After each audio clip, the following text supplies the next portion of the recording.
Hi everyone, back here with another short video, and this is my dog saying hi to you as well. um, so I wanted to talk about an analogy that I've come up with that seems to help some people, and a way to understand nutrition, and it's related to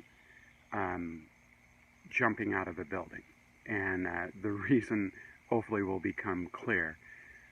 During my nutrition journey, I went to a lot of websites on help, and there is a very real contingent of people who like to say there's no bad and good foods and eat everything in moderation and balance.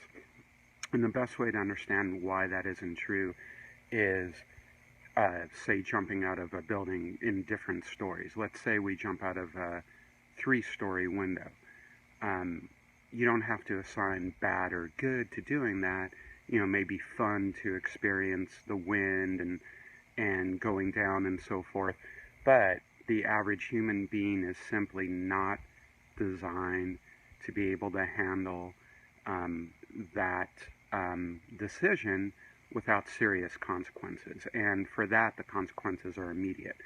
You know, broken limbs, maybe worse, concussions and so forth.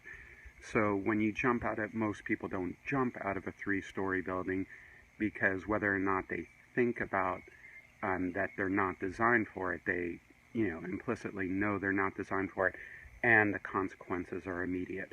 So you don't have to say, for instance, grains are bad or good, but if your physiology is not designed for it, if your physiology is not designed for refined carbohydrates, for high fructose corn syrup, for not having enough fat, maybe you're designed to only run optimally if you have a certain level of saturated fat. So what you're doing on a daily basis, although the consequences might not be as immediate as a 3-story building, they may be more like, say, jumping down 7 feet, maybe you're hurting your limbs or tendons a little bit that won't become obvious for years or decades, but the concept is the same. When you eat foods that you're not well designed for, bad things happen. And for some people that, say, are very sensitive to grains, I actually had some chickpeas last night, which I don't normally have anymore. I've given up beans, and I have some sinuses issues this morning. So I don't do well on beans. Maybe some other people do better. But when you eat foods that you're not designed for, things will happen either immediately or over a long time.